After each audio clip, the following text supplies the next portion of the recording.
So I was not actually aware of this myself, but I often wondered how much do developers have to pay Valve because Valve owns Steam, and we all know what Steam is, right? It's a gaming platform, a launcher, I suppose, in a way, like, for example, Ubisoft's launcher and Xbox, Microsoft's launcher, and, there's all kinds of other launchers as well.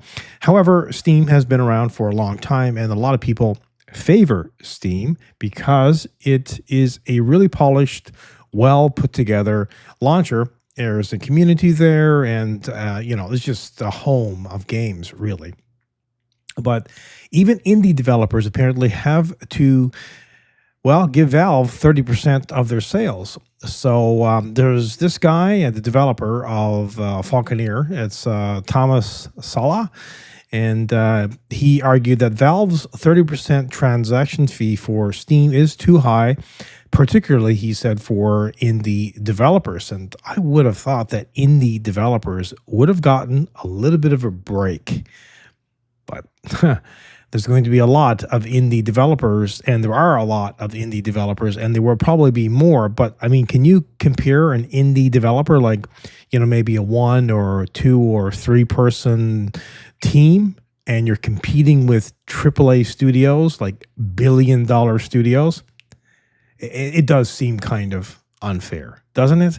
He claims that many indie developers end up earning less than Valve itself after accounting for other expenses like publishing fees and taxes.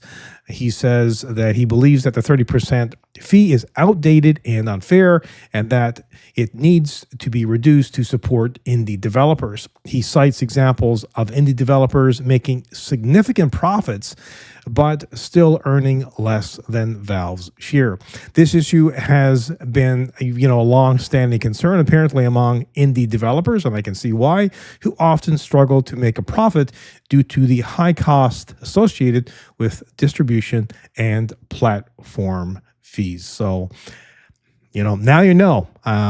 Is it fair? Is it not fair? I think it's a little unfair.